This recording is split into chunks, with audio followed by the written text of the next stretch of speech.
Good morning, good morning. Do, do, do, do, do, do. Good morning. Good morning to you. Good morning. Welcome to a daily dose of joy, Reader's Edition. We're going to do a Slo-Mo Flow this morning. And if you've tuned in before, you know that one of the things I love is to kind of take a piece of poetry to help me like shift my perspective, ping my imagination, call me up to a bigger perspective and view. Oh goodness, there's a puppy trying to get on camera. He's very big now, not quite big enough. Hey, no. Go back to your toy. Go back to your toy. Just a few more minutes and we'll go out and start our day. Thank y'all for your patience. We're going to read a Mary Oliver poem to set the tone this morning. And it's one of my favorites, incredibly popular poem of hers called Wild Geese. And it was a balm, and is a balm to me, a soothing poem. When I was in the midst of my perfect storm and dealing with a brain injury, one of the things you do when you can't quite get a grasp on the world, your brain, this important part of your being, isn't translating the world clearly and things are murky and foggy. Yo, I'm gonna have to give him sleeping pills or something so he doesn't wake up with me like this. I promise tomorrow I'll have figured it out, but thank you for your patience with puppy background sounds.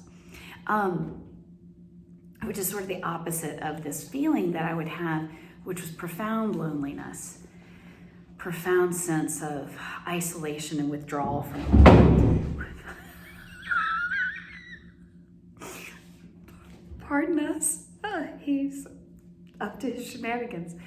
But I did, and it's very common, dealing with a big challenge and hurdle and suffering, to isolate and withdraw from people. And so this poem was one of the ways of calling myself back, or allowing who I truly am to shine forth, not pinching myself off. Pardon me just a minute. Hey, Doodlebug, no. Play with your toy, not the National Geographic's. Okay. Good boy, you got it? Yes, look, this is for you. That's for you. That's for you. Bless y'all. So, what she's doing in the poem is calling us, I always think of it as like the 3,000 foot view, giving me perspective when I'm maybe down there in the weeds trying to fix or figure or struggle through something down at the level of the weeds. It's this coming up to this perspective and seeing the big picture and going, oh, right.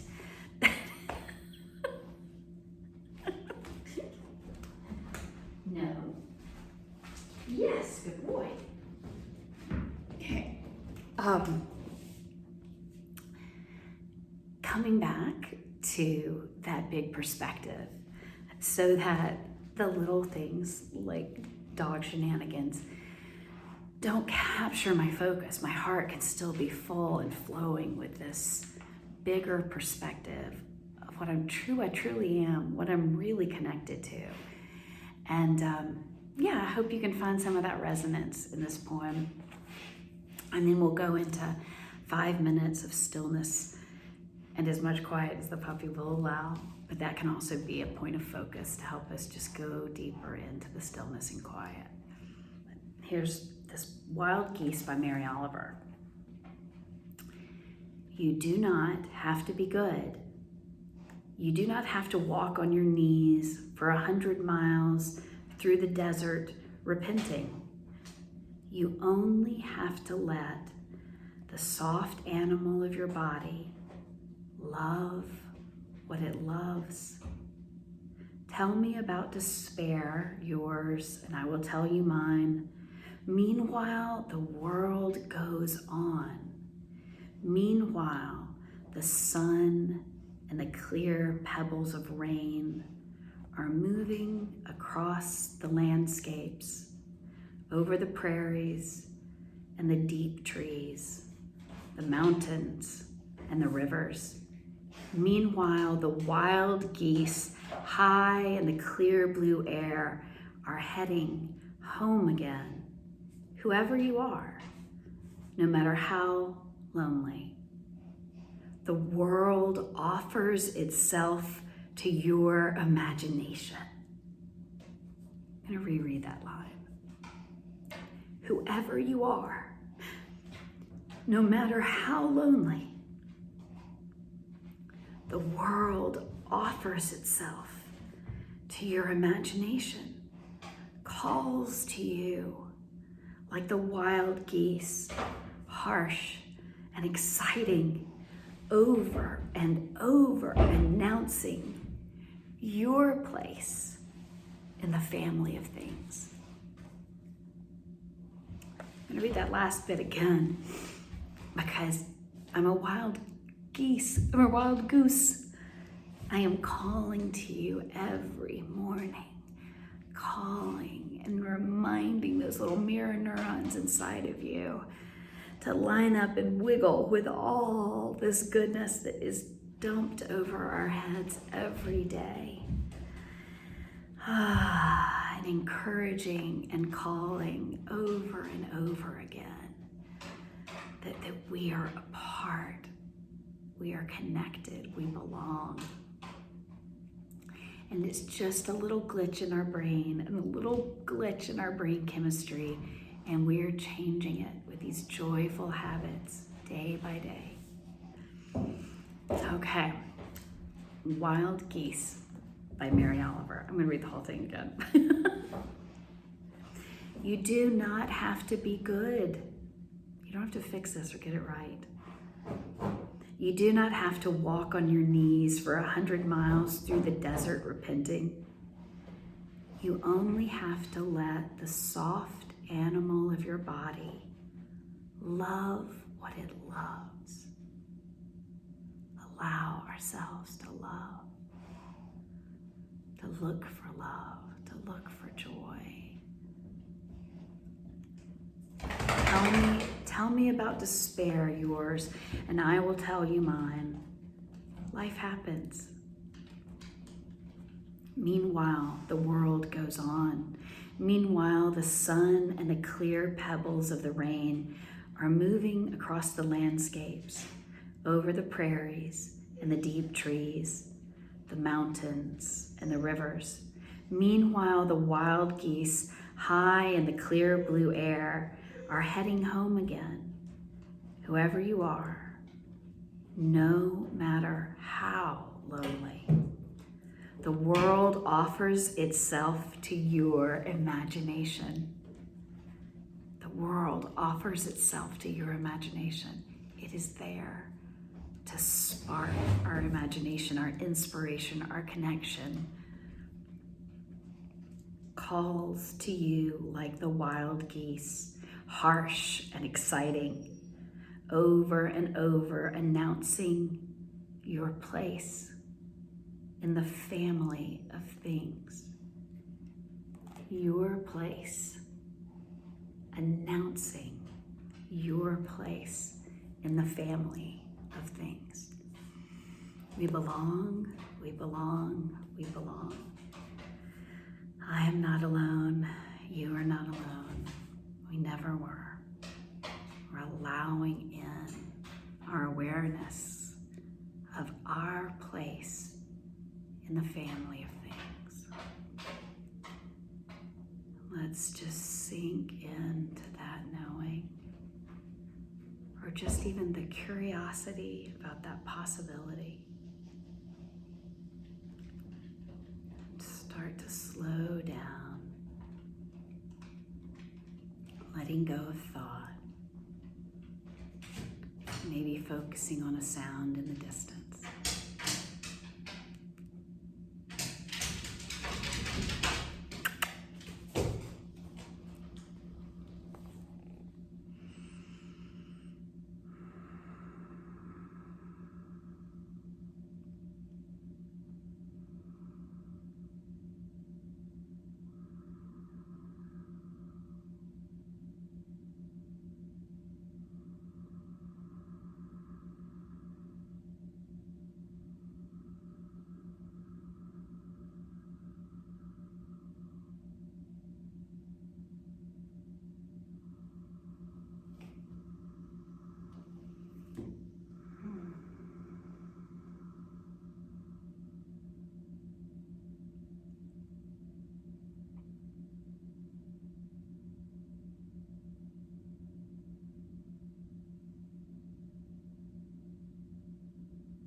It's like a little alarm clock for us.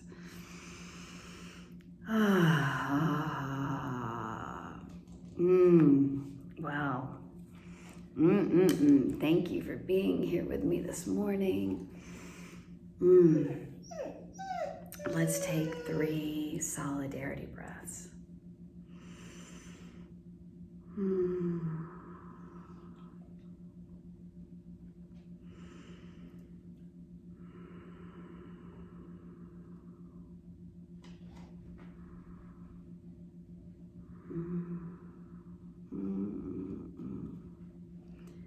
May today surprise and delight us.